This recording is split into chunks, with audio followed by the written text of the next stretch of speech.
Hello, hello. We are live. If you can hear us, if you can hear me here in Projectland, welcome, welcome, welcome. We're happy that you're here. I see Jerry is already here and he's talking to Jonathan over in Indonesia already. So beautiful. Thanks, guys, for joining. We're so happy you're here. Welcome to our February show, Conquering Complexity in Projectland, or for short, Complexity in Projectland, with me, Dawn Mahan, and our special guest, Mark Burnett, the complexity guru. Welcome, welcome, welcome, everybody. So happy to have you here in Projectland with us. So please share in the chat where you are, what city and country you're in. It's always fun to see where people are dialing in from. And we can't see you, but we hope you can see us. So please do let us know if you can see us okay, hear us okay, because this is live and you just never know what's going to happen. So, Mark, where are you today? Yeah, I am all the way in Kingston, Jamaica, In and I Jamaica. just want to say yes, yes, yes, and I want to say thank you so much for having me today. Wonderful. Well, we're so happy you're here. We were connecting before, and I've saw you on Ruth Pierce's show, and Ruth was with us last month. So we were celebrating her book and flourishing in Project Land too. So that was cool. That was cool to hear you on Ruth's show about hope. So thank you for joining us here in Project Land. We can't wait to learn from you. And I see Michael's in New York. Jerry's in Philly. Thanks, guys, for joining. So, thank you so much. Let us know, everybody, where you are dialing in from. We love to see where you're dialing in from. I'm in Florida today, and yes, Kingston, Jamaica.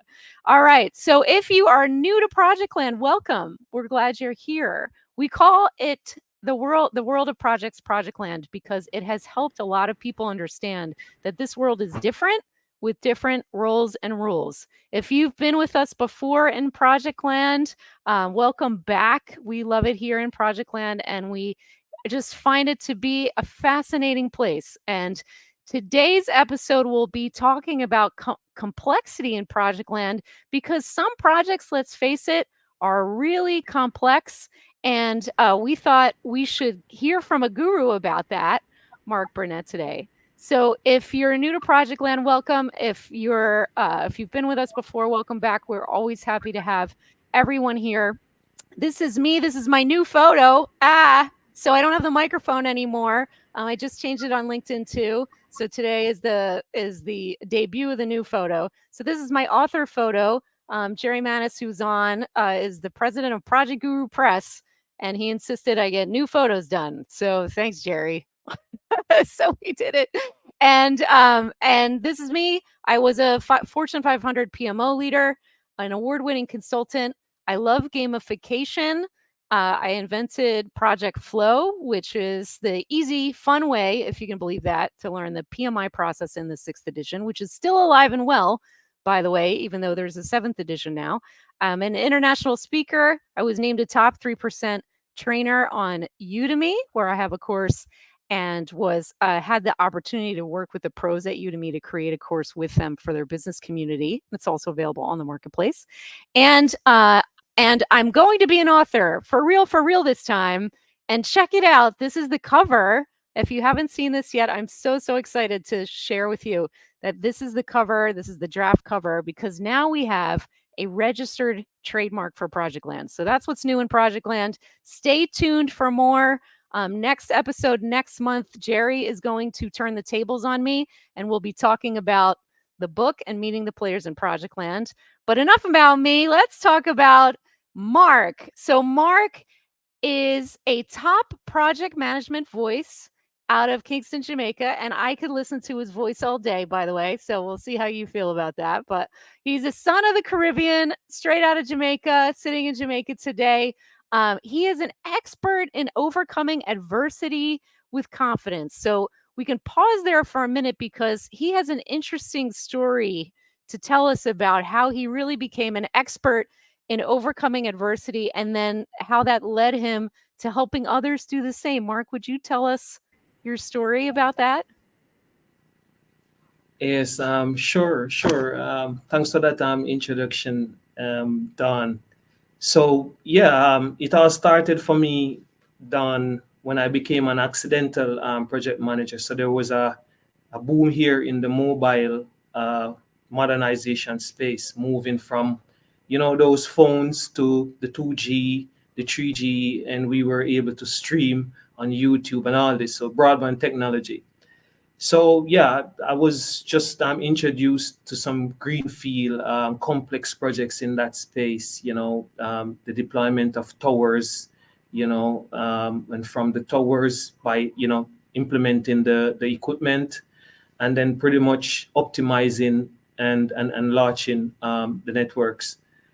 And yeah, so I was just pretty much introduced to these projects, and these projects spread across the Caribbean region. A lot of persons don't know it's a unique space because different countries, different laws. You might have a country that is like 30 minutes away from the other. They speak different language. You might need a visa to go there. So we had to overcome those things. And then in the midst of everything, um, this was over a decade ago. I was on the job.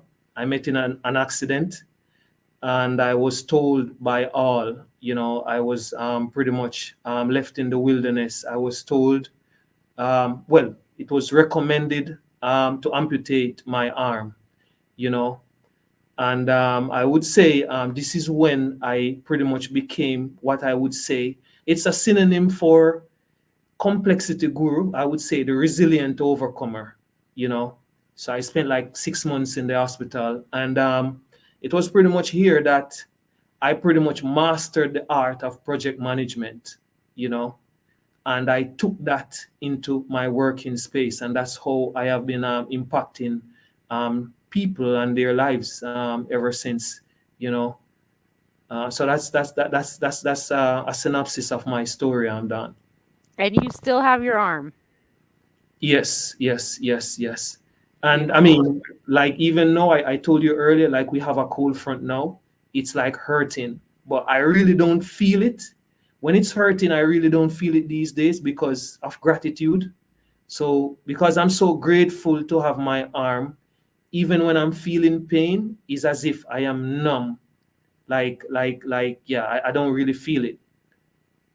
So certainly an expert in overcoming adversity and introducing the mindset bit, which we're going to hear more about as we talk through the topics today, is mindset. And I feel like you and for that 6 months, you really worked on your mindset, didn't you? Yeah, I really worked on my mindset, and I would say the first chapter of you know entering into that mindset was this thing I always tell myself: never you never give up.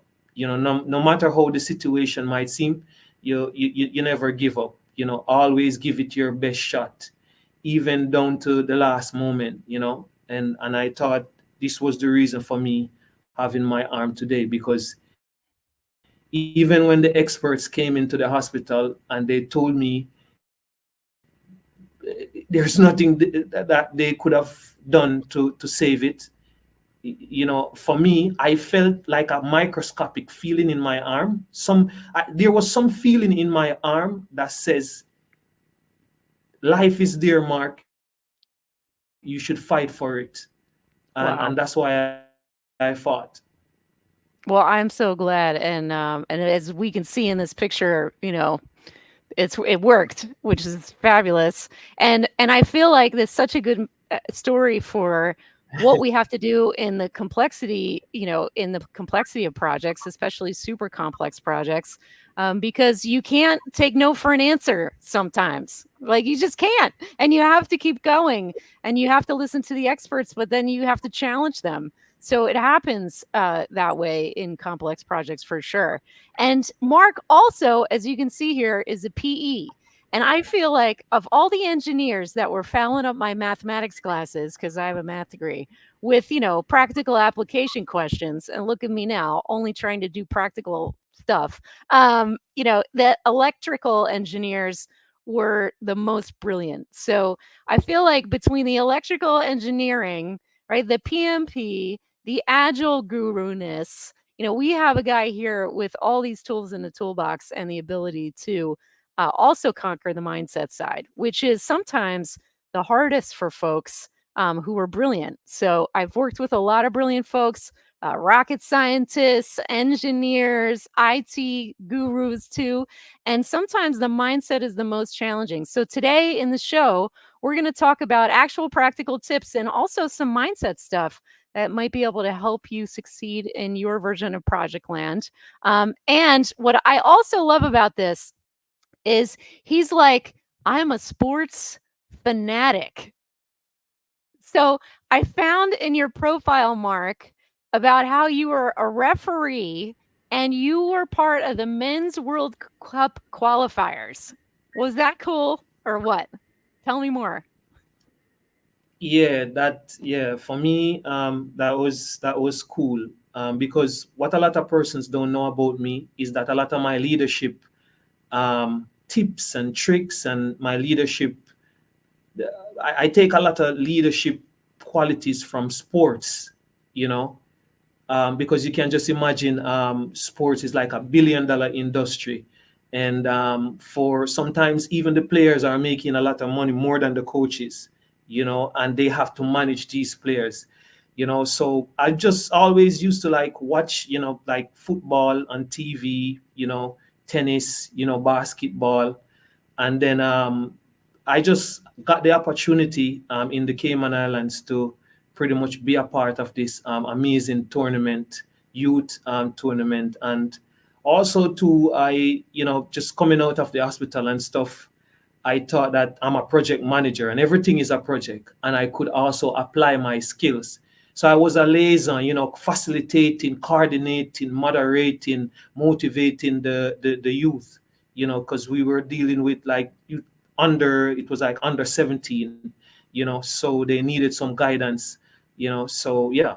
And then in terms of like refereeing, the games, I mean, I'm passionate about football, and just to be a part of the local tournament, refereeing those games, it was an awesome moment for me as well. And how many times do we have to be referees in as project managers and project sponsors in Project Land? So let's ask the audience now if we had a little bit more room in our title to call this something more than complexity in Project Land, which theme speaks more to you, A, B, C, or D? So for those of you who might be driving, I'll tell you what A is: taming the complexity beast, strategies for project success in Project Land. B, slaying dragons, overcoming complexity in Project Land. C, the art of simplicity, conquering complexity in Project Land. And D, from chaos to clarity, mastering complexity in Project Land. So which one is your favorite? Let us know, A, B, C, or D, because you never know, an academy course might come out of this at some point, and then you'll have voted on the title. So thanks for that. Also, just super curious what you guys prefer.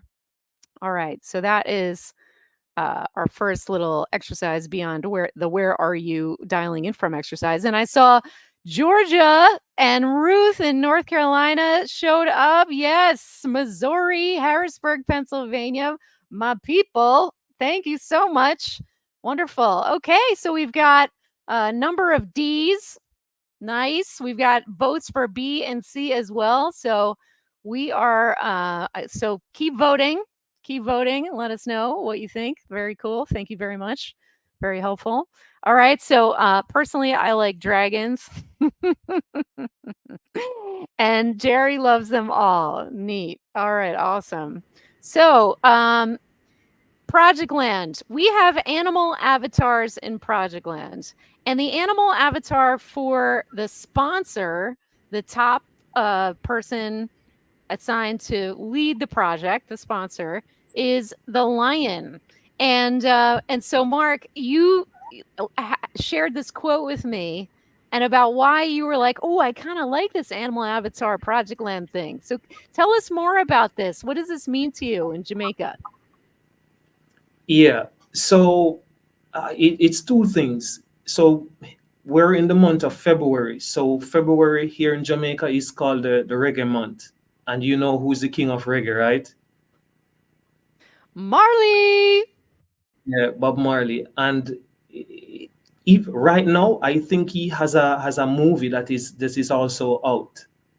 I mean, right now he has a movie that is out, and then because we were discussing the whole topic of conquering complexity in Project Land, I just thought that this quote resonates well because I am going to be iron like a lion in Zion. It pretty much means unalloyed strength, pure strength. And this is something that we need as project leaders to conquer complex projects. So, as I was saying before, even with the situation with my arm, it's just strength. I didn't know where I got that willpower from to tell those experts, no, I will not receive your recommendation. And even when I was thrown into the deep end, when I became an accidental project manager, it was just willpower and just the strength to say yes to the opportunity and look where I am, you know? So it's this kind of thing. Yeah, I love it, and Jamaica has quite the history as well as to what this means. This quote means in Jamaica, right? Yes. So, I mean, historically, we got independence, and it goes way back from the British, so and a lot of persons don't know we have like national heroes here that we celebrate in the month of October. So yeah, it's just resilience from them also that we were able to have this independence. And then you could also see it in Bob Marley's journey too, to becoming that reggae icon. Usain Bolt, even recently with the soccer team that went to the Women's World Cup, you know. So it's just a nation of resilience, really. And because we were discussing, and whenever I think about complex projects, because I believe that all of my projects uh, were and are complex projects, and it's just about this pure strength, unalloyed strength, resilience, that willpower. I think that's the first step. Yeah, absolutely. You can't be scared. I mean, you can be scared on the inside a little bit, but you got to get Yes, over it real quick to be able to yes, lead a complex project like that. So, today we're going to be yes. talking about what makes a project complex anyway. And we are going to want to hear from you all throughout this about your thoughts. So, please keep lighting up the comments. We love that. And so, we'll talk about grounding ourselves in what we're talking about complex. What does that even mean?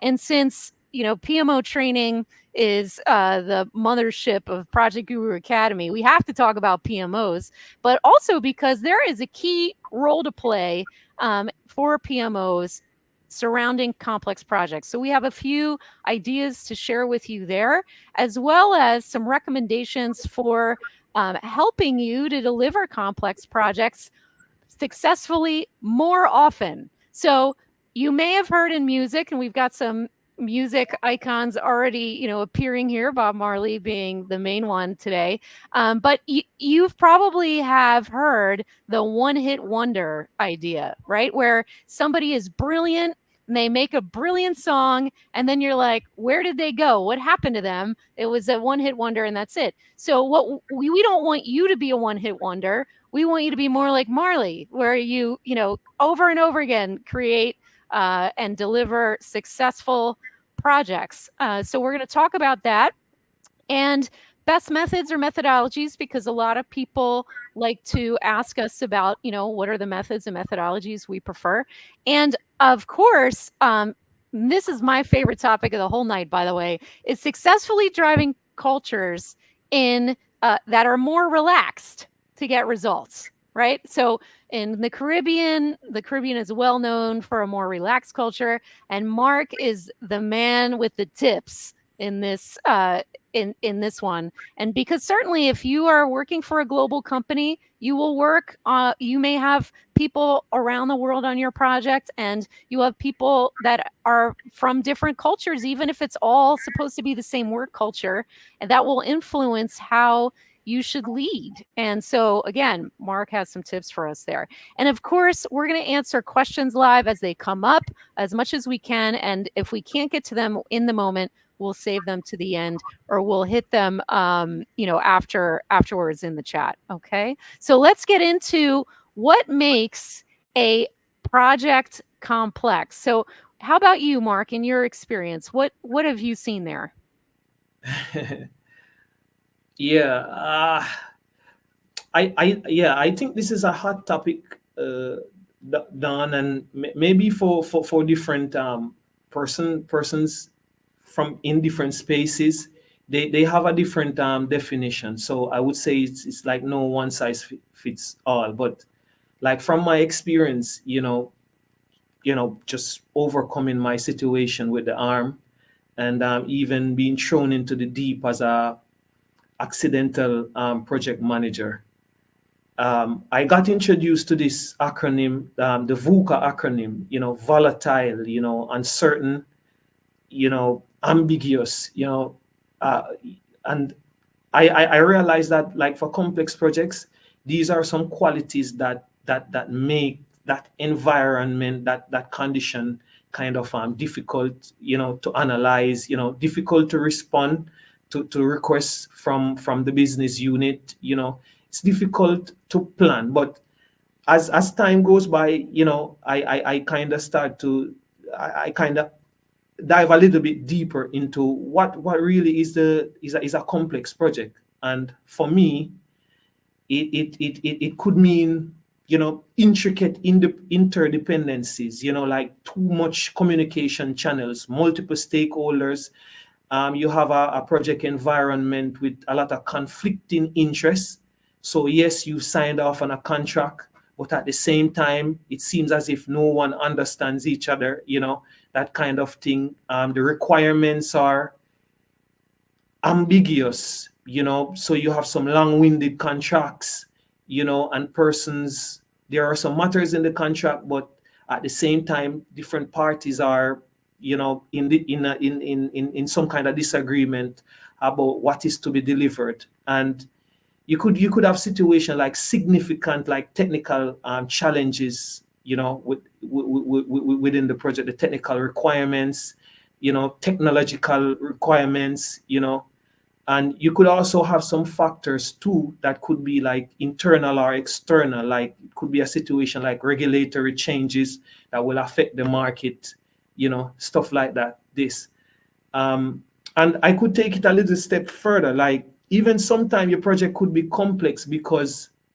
your organization is immature, and so the business now gets a project that requires us to operate at a higher level, and we don't have that capacity, maybe in terms of resources or in terms of tools and that kind of project management support that we need to take things to the next level in order to deliver on the premise of these stakeholders. So if we're not able to grow, this project could turn out to be a complex project. Or it could just be a simple situation as you could have a big project and a small project, and the small project becomes a complex project because a lack of attention. Oh, it's a small project, so um, this can be handled easily. And maybe there's a PMO that only caters for only big projects.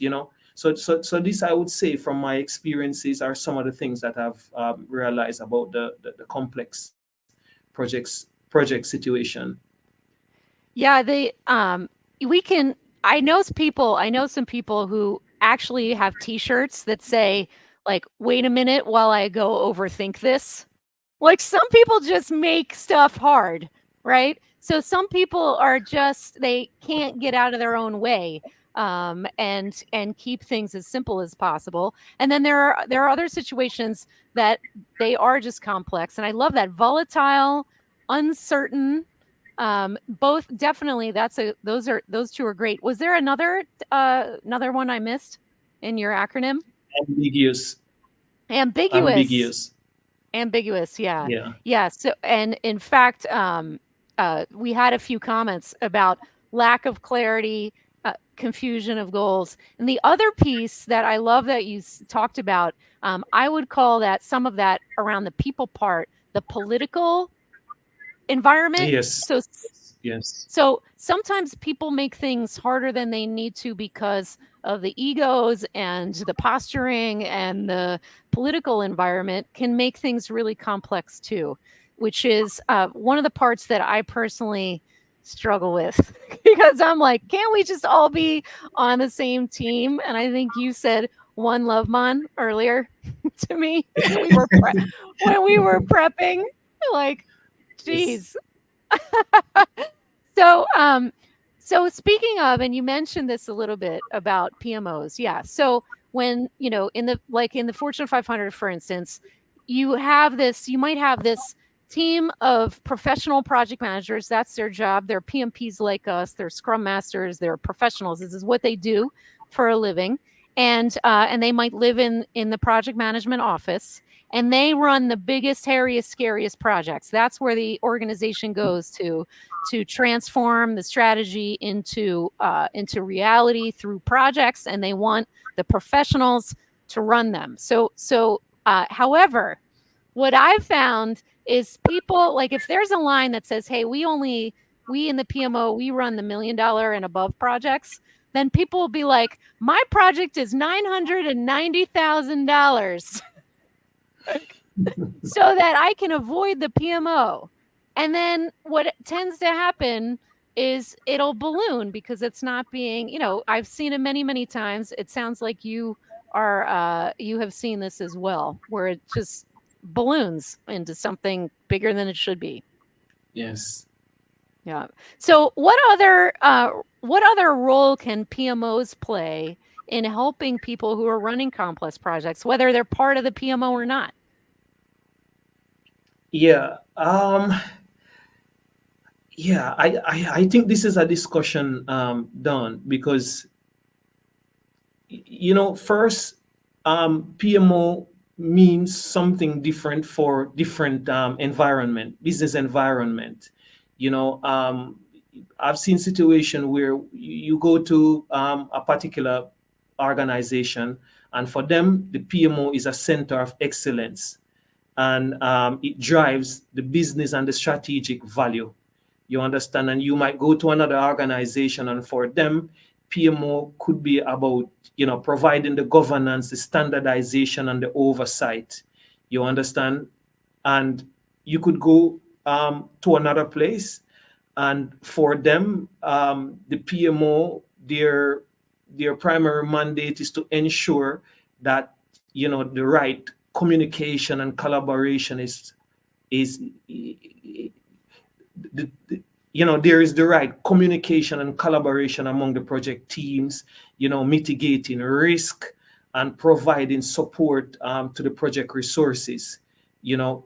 But so in different environment, I would say, it means something different based on the culture of that organization and how is it they have operated over the years, or what kind of growth mindset they have.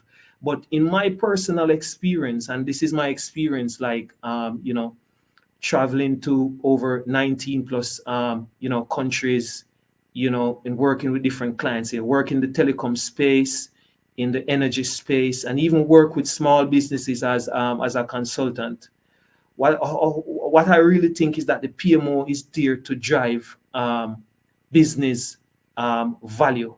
So that should be the primary goal. However that value looks for them, different in different settings, the value, how they quantify their value, it is very different. So I think that is what should happen. And I think the PMO should be there to guide the governance structure. So, you're ensure that you're doing the right projects, in terms of like resource utilization, you know, that kind of thing. And also the PMO should also, I think, be very open to becoming to be agile as well. I've seen situations where you have a legacy PMO and it's just one mindset.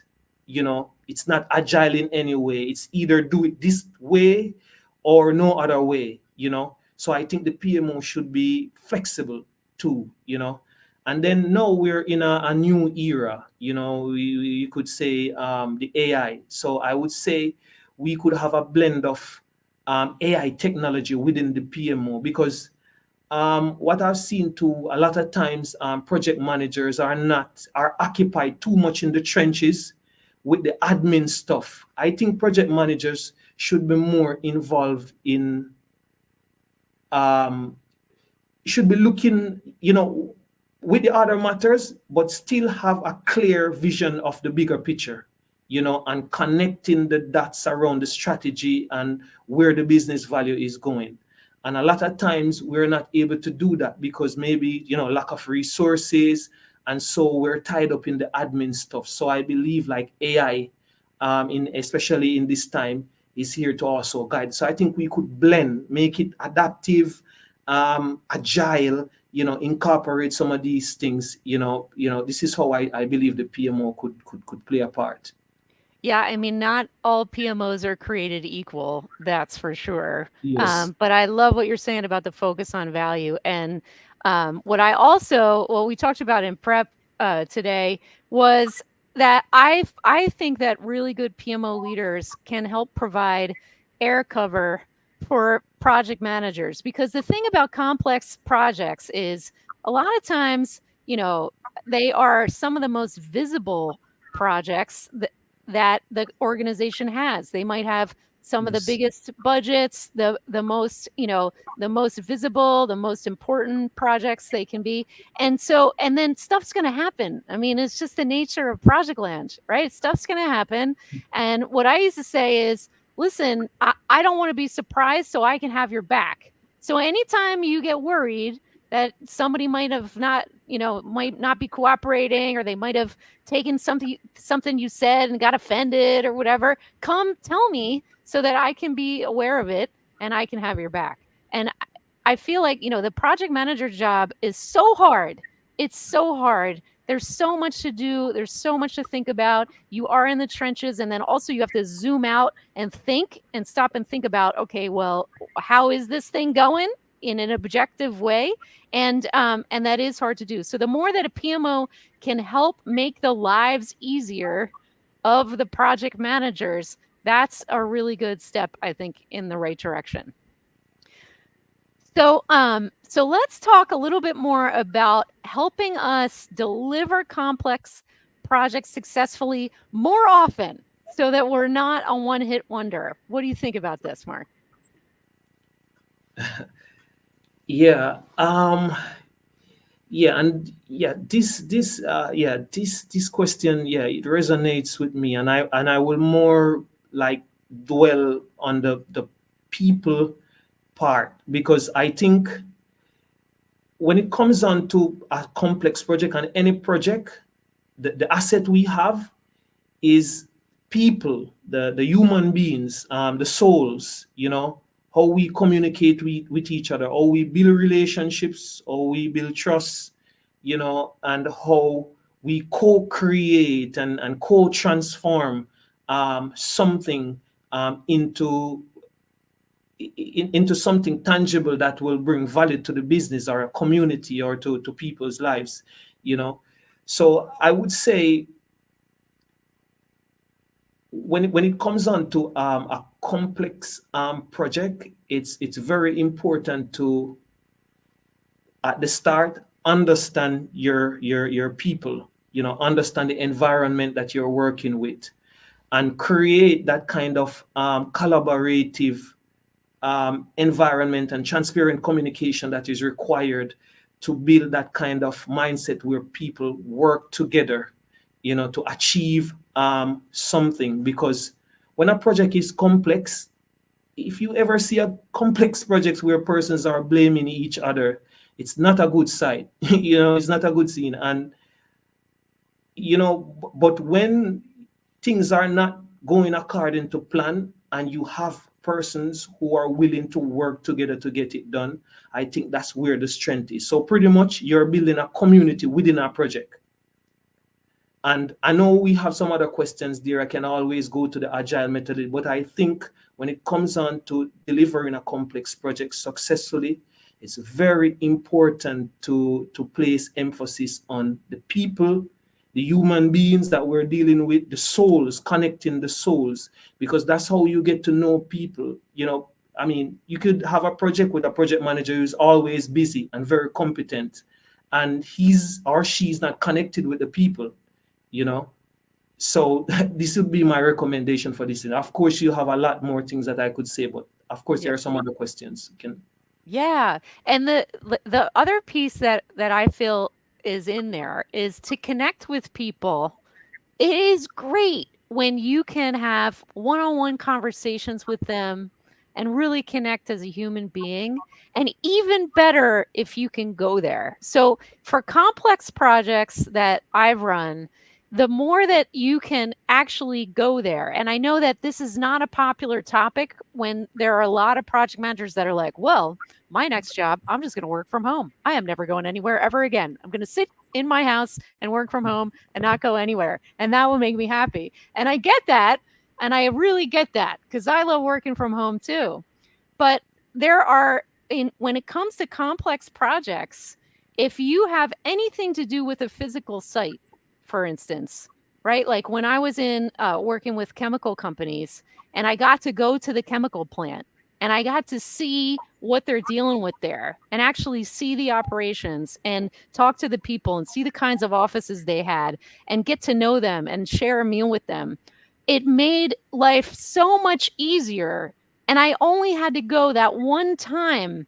That really, if you're only going to spend travel money one time, the beginning is the time to spend it, right? To make sure that you can start to make some of those human connections and really understand what it's like on the ground. There have been so many projects that have failed because the planners were somewhere else and they didn't know. Like the Panama Canal project is a famous one, for instance.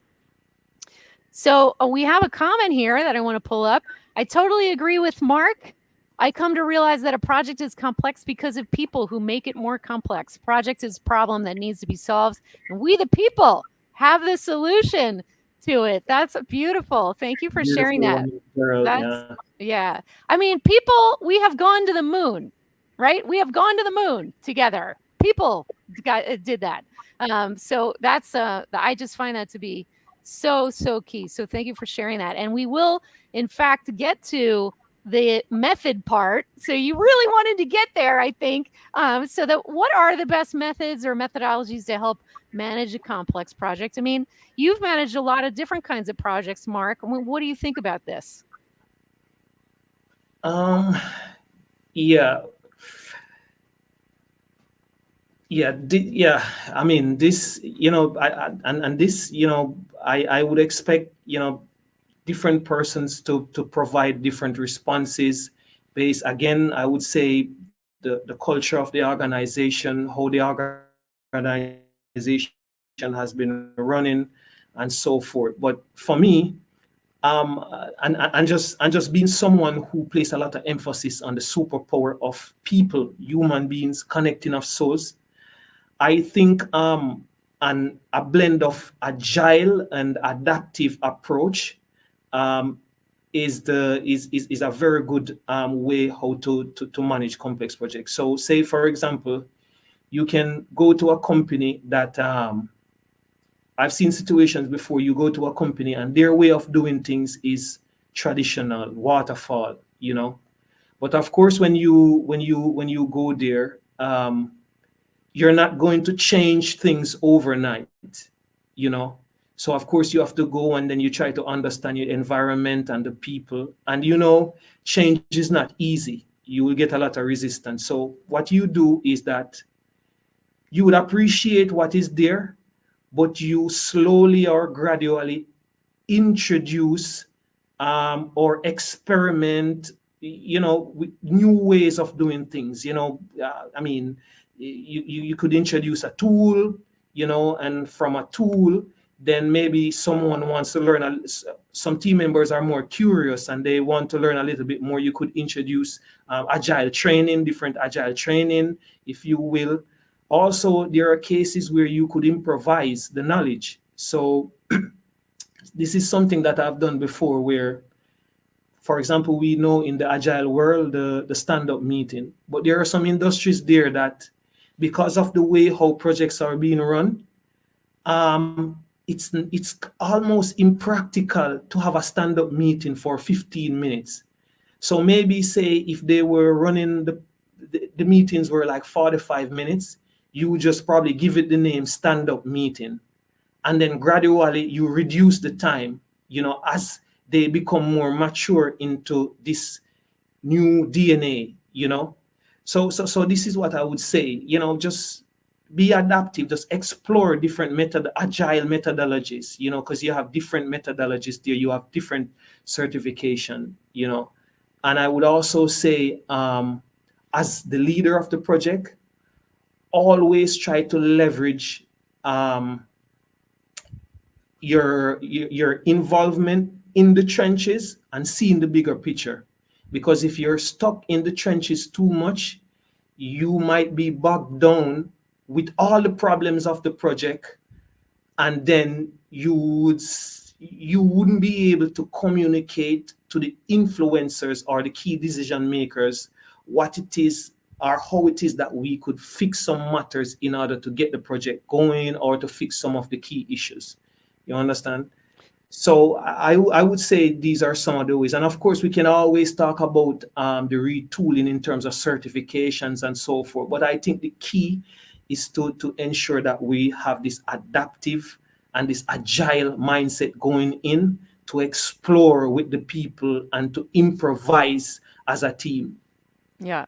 Yeah, and even, super complex projects like, that where you have to build something, you have to build infrastructure, you have to build a foundation, you actually have to dig a hole, you have to, I mean, that's not a very conducive to an agile environment, but you can maybe encourage a small scale pilot project first, or a small scale Yes. first project first, because if you have a complex project, the question is, how can you break it down? How can you make it Yes. simpler? How can you make it less scary? How can you prove that and that this team can do this thing so that they have confidence in themselves, but also that the organization, that the management team has confidence in them. And when you can prove it, then life gets easier. And you can also set it up in a way, and this is where PMOs can also help, right? Where you can set it up in a way and encourage that first phase that proves it, has a gate that says, look, we're going to do lessons learned on this pilot or this small scale version of this thing. We're going to do lessons learned. We're going to report back, and then we're going to thoughtfully decide how we move forward or not, depending on whatever the right answer is. And so if you can, if somebody has the idea that they want to do the Big Bang Theory, my thing is, like, the Big Bang Theory was kind of a fun show, but that's not what I want to be involved in. I would much rather break it down and have a smaller scale, step by step kind of method first, and prove it to all of us and everyone that we can do this thing, and that we have the resources we need, that we have the talent that we need, that we,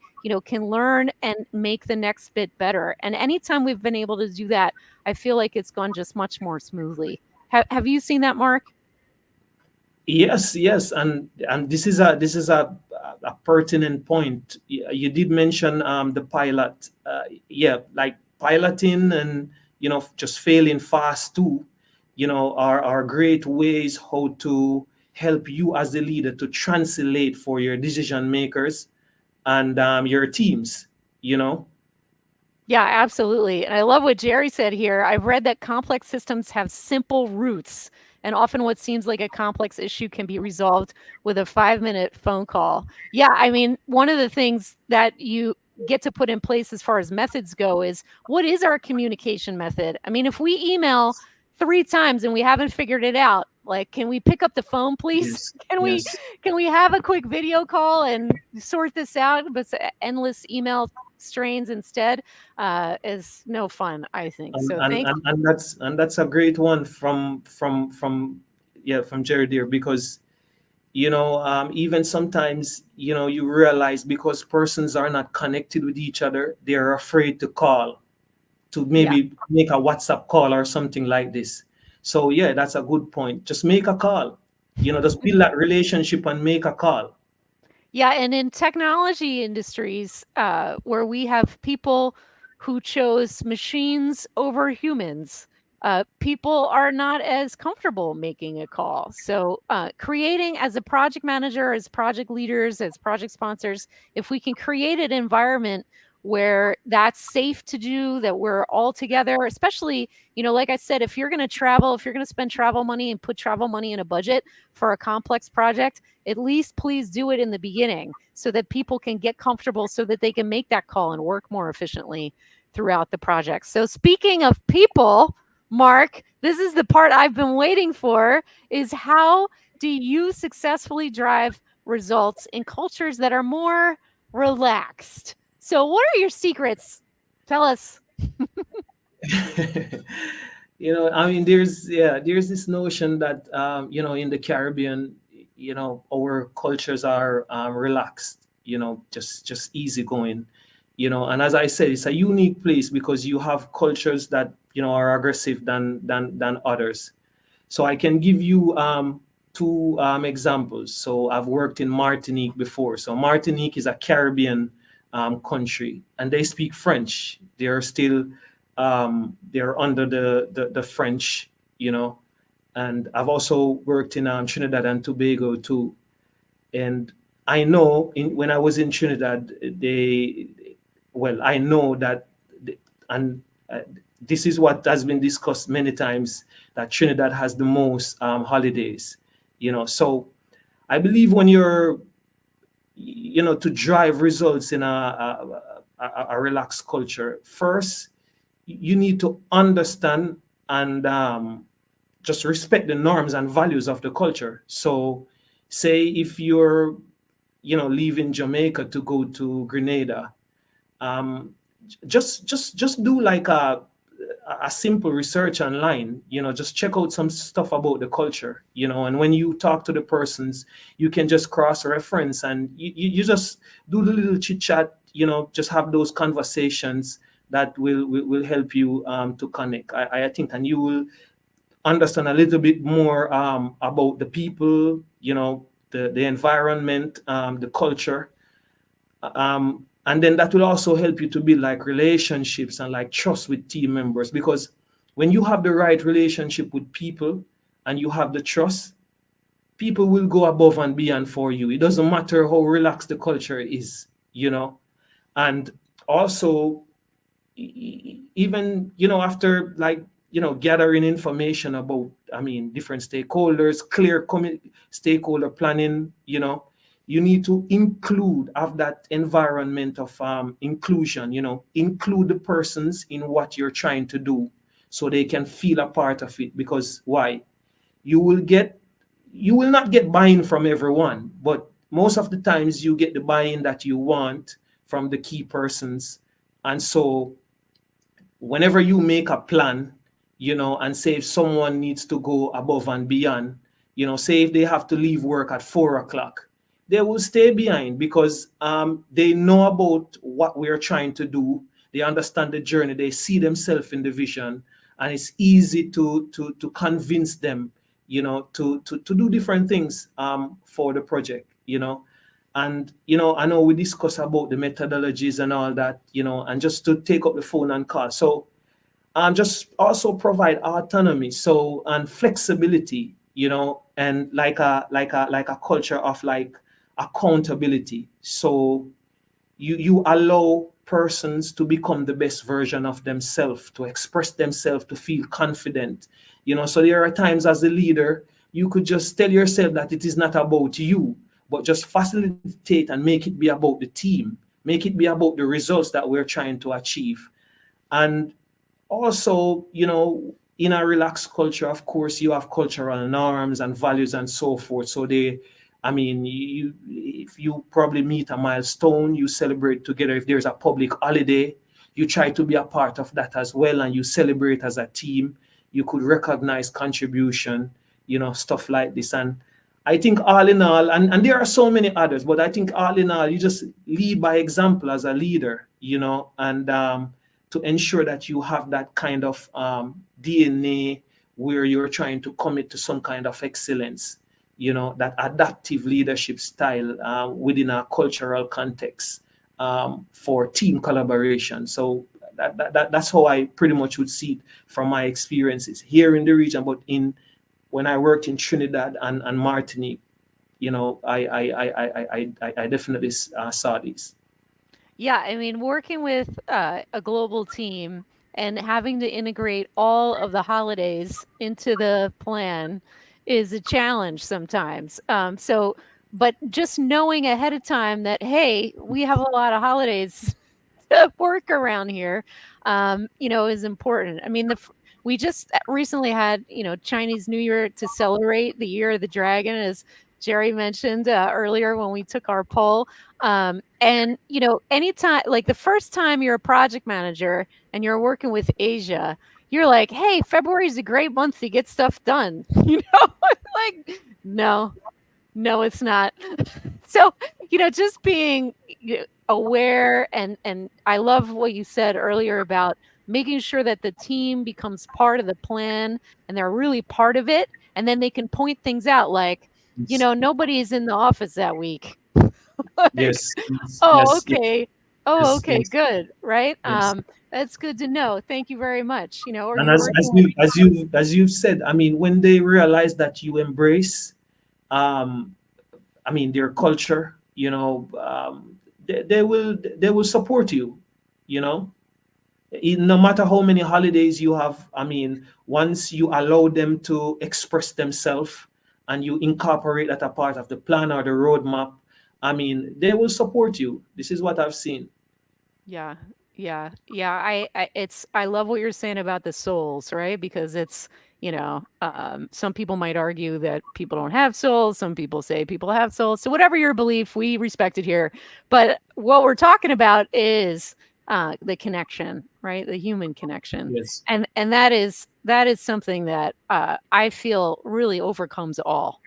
And yes, yeah, it really can overcome all and creating that healthy culture that gets results within whatever workplace culture or country culture you're in. It's a challenge. But what I love about that is, PMOs and project leaders can create their own culture inside a culture, right? Inside whatever culture it is, that's your own project culture, or that's yes, your own, project management office type culture, so that we can support people in this really, really difficult job of leading people into the wilderness, into project land. Project people are pioneers. So I asked Mark, and we're coming to the conclusion here, and I see a big question we'll address, Michael, when we get to the live Q&A part, and everybody can have some questions. We'll hit that then.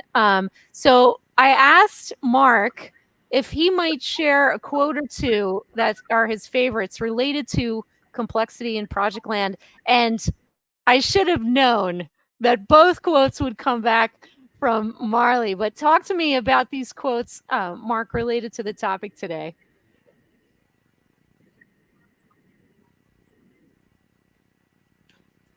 yes. Yeah. So again, as I said, it's Reggae Month, and it's about the reggae legend, Bob Marley, and then we're also having the conversation about complexity, complex projects, So it says, don't worry about a thing, because every little thing is gonna be all right. So in Jamaica, we have this thing where no worries, man, so nothing. So it's like we're saying everyone has their own season. So it doesn't matter what you're going through, just continue to do the work. Just keep the consistency. And this is what complex projects are about. Sometimes you're doing a lot of work and you're not seeing the instant gratification or you're not seeing the result. But continue to do it because every little thing is going to be all right because the team will come together. Everything will come together and you will get it done. And this is what I've seen.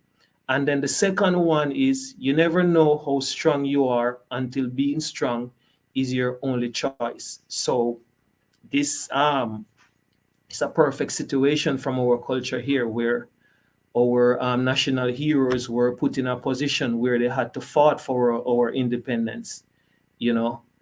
And yeah, we're now independent and we're producing some great people, and it's the same thing even in complex projects, And remember, I told you about the situation when I became an accidental project manager and when I was recommended for an arm amputation. I was put in a situation to be strong, you know. So you never know how strong you are until being strong is your only choice. And that was my only choice. And most times in a complex project for project managers, what are you going to do? Complain?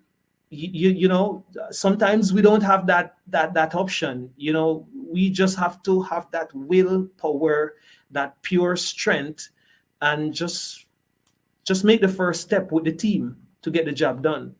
That's beautiful. Yeah, and thank you for I didn't wanna say the quotes because you say them so much better and so much more Marley than I can, so thank you for doing that for us, especially for anybody that might be listening in, while they're driving today. So, yeah, quotes to ponder, everybody, quotes to ponder. Would love to know what you think about those, in your experience, and we'd love for you to self-reflect and plan what you'll do with what you learned today, and what some of these tips that you heard from Mark tonight. If you're here with us on the East Coast or in the Caribbean and it's tonight for you, or if it's morning where you are, afternoon.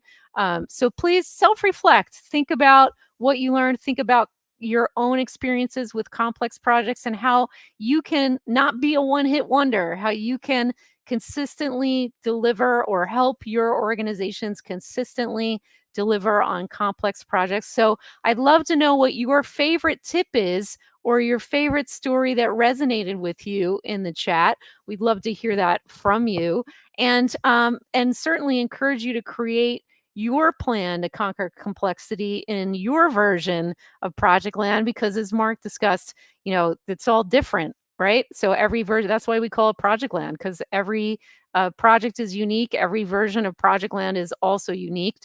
There's so many factors involved with that. So please share with us your favorite tip or story that resonated with you. And next up is just for you to reflect on what we did cover and prepare your questions about conquering complexity in Project Land. So please prepare your questions and we will hit that next. While you're preparing your questions, we have an opportunity for you to get Mark's top 10 pro tips. And once again, thank you, Beth, for making the ugly paper that I sent you beautiful. So you can get our now beautiful top 10 pro tips from Mark. All you need to do is email us at info@pmotraining.com and just put in the subject line Mark or top 10, and we will reply with Mark's top 10 pro tips for conquering complexity in Project Land, just as a gift for listening and for being part of our LinkedIn Live here at Complexity in Project Land today. And you can also get it on our VIP list, pmotraining.com/contact us. Just navigate just like it shows here. You can navigate to the contact us page and get on our mailing list so you can hear about more many times free learning sessions that we do, all for project people. And you can follow and connect with Mark as well on LinkedIn. If you can see this here, he has over 14,000 followers. If you're not following Mark yet, why not? Get in on that and follow Mark and check it out. And so now let's dive deeper with a little live Q&A. So we've got a question from Michael. He asks, from your perspective, what are the emerging global trends and let me put that up on the board, that are significantly impacting project complexity? And how should PMOs adapt to these trends to ensure continued success and resilience? That's our question from Michael. Thank you, Michael, for the question. So, Mark, I have a thought on that as you're preparing your thoughts on that. What are the global trends? One thing I love to hear, okay, and I'm being facetious a little bit. What I love to hear from people, because I was in IT for a long time, and it's just getting worse and worse, Michael, is but my 10-year-old can do that, but it should be easy. Why is it so hard? I don't understand why this project's gonna take so long. People's attention spans are getting worse and worse. And, when I have friends in the Northeast that hit a button on Amazon and it's basically like at their door 5 seconds later. I don't know how Jeff Bezos does this, but it's amazing. And so I just feel like the speed at which the world is spinning, right? The complexity that we have to deal with because the world continues to spin so fast, coupled with the attention spans and impatience that everyone has, because, like you might have heard in Top Gun, I feel the need for speed is kind of the theme in corporations everywhere. What I feel like PMOs can do is to help stakeholders, especially executive stakeholders, understand the complexity a little bit and appreciate what it's going to take to really get the job done right. That's some of what I was thinking about in response to your question. Mark, do you have anything to add to Michael's question there?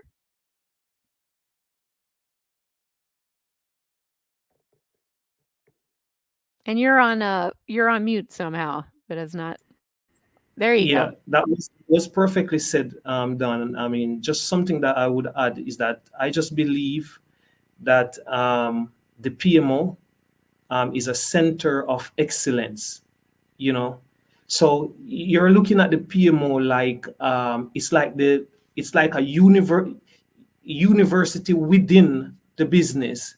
So it should be there to adapt to the different situations or issues that are affecting the business and find collectively with the project teams and the C-suite find ways how to make the strategic objectives work.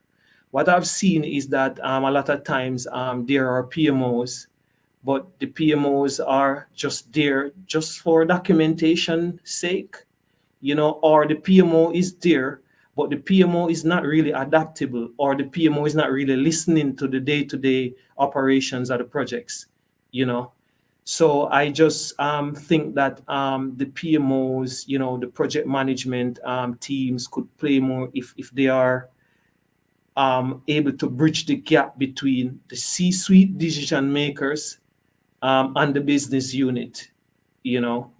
So the PMO should pretty much be a center of excellence. And something that I would say too, I think even in our PMOs, we can have a blend, as I said, of AI, technologies and tools to help us, because a lot of projects these days, I realize that they have limited resources.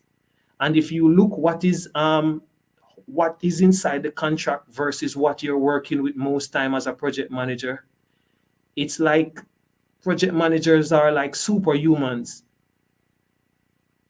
A lot of administrative work, and then sometimes you're in a situation where you're trying to transform mindset.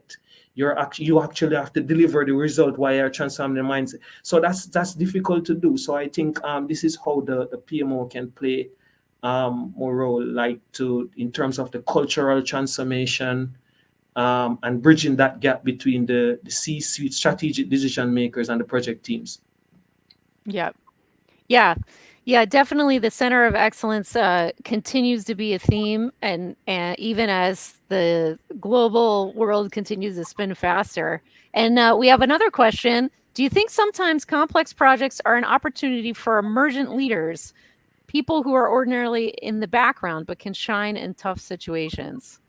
I love this one. I think projects are a great opportunity for people who are ambitious and who want to learn and grow in their careers. So I definitely love that idea. And I would say yes. I would say yes, absolutely. In fact, when we say in the beginning, hey, we need some subject matter experts, and everybody looks around and go, yeah, that would be right. And you're like, no, you're going to be a subject matter expert. It's like, what? They don't self-identify as a subject matter expert in the beginning a lot of times. And you have to help them understand that, hey, but by the end, you are going to be the subject matter expert on this thing in the whole company. How do you feel about that? And there's usually a gulp, like, really?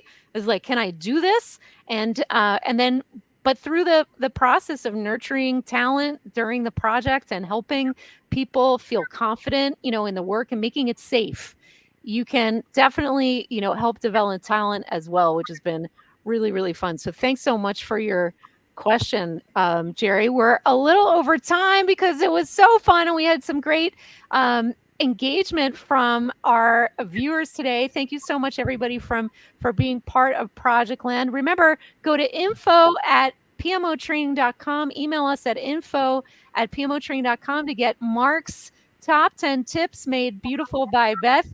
We want to thank you so much for being part of this tonight, for your interest in joining us in Projectland here. Once again, stay tuned for next month's edition, where Jerry will be turning the tables on me and we'll be talking about Meet the Players in Projectland and some tips from my new book. I want to thank you again, Mark, for being part of Projectland and being here as our complexity guru tonight. Thank you so much for your wisdom and experience, for sharing that with us, and for definitely for sharing the Marley quotes and more about how to succeed in complex projects. Thank you, Mark. You're most welcome, Don. Happy to be here with yourself and the audience. And I just want to say, in for Jerry's question, I definitely agree with him. I think that's a reverse way of growing people through complex projects. Yeah, for sure. So good luck, everybody, in your complex projects. Let us know what you thought. Thanks for joining us here in Project Land. And after the recording is set, it will be available if you missed any of the parts or you want to share it in your organizations. We're going to close out for today, and I hope you'll join us again in Project Land. Best of luck to all of you in Project Land and beyond. Thank you, Mark, and thank you, everyone. Bye Yes. for now. Bye bye.